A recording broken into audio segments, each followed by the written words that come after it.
All right, welcome back to Friday Night Live. You gotta love the Sky Fox HD shots over the city on a Friday night. Yeah, Lots of people out tonight. 70 degrees and low humidity. No excuse. Couldn't ask for more. Beautiful gay pride weekend, etc. Lots of people in town having fun. All right, well, we are joined now by the king of gossip, celebrity blogger, Perez Hilton in the house. Perez, welcome to Friday Night Live. Very excited to have you here. And boy, your timing couldn't be more perfect because so much is going on. Before we talk about the gossip, you're stirring it up in your own life. Talk to us about this album. What is this? I didn't know you were a mogul, music mogul. I know you're so passionate about music, and this week I released a compilation album called Pop-Up No. 4, which features some of my favorite up-and-coming artists. You can buy it on iTunes, and you know it's such a job these days to discover great new music because radio plays the same 8 songs over and over again. So this is a great way to discover something you may not have otherwise found. Very interesting. All right, speaking of radio, you were on radio. We won't get into the details of the Howard Stern interview. I heard it. I'm a big Stern fan. It was hysterical. I just want you to be able to quantify on some level the amount of attention you've got as a result of that appearance, which, as we were talking about, just took place on Monday.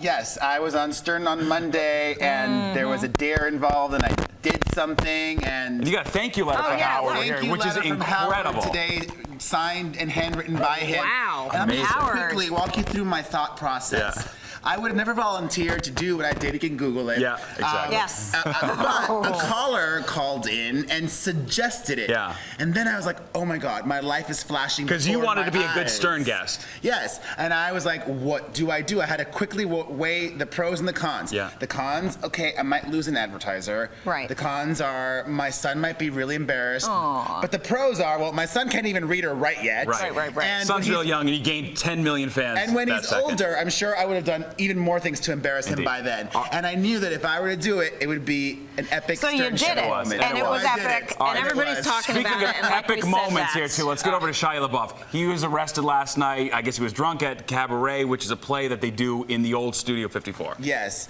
Now, I'm surprised, not that he did this, but that today his team didn't release a statement saying he was going to rehab. I'm not saying he needs it. I'm not saying there were drugs involved. But that would be the standard operating procedure. But it would have been a good PR move for him to instantly go seek treatment. I think, though, that there must be, I don't know for sure, but I think there's some kind of mental issues going on, because even if drugs were at play, a drug addict would know, don't do drugs and then go see a Broadway musical. It's not a put on, though. This isn't some publicity stunt, you don't think. You know, he is a very artsy James Franco-like guy. He did this whole art gallery thing this year where he would stare down people with a bag in his head. Yes. So, I mean, it might be, but he got arrested. I mean, that's really pushing the envelope. Right. You know, he was also allegedly assaulting people in the theater. But he hasn't been in anything big lately, so maybe, you know.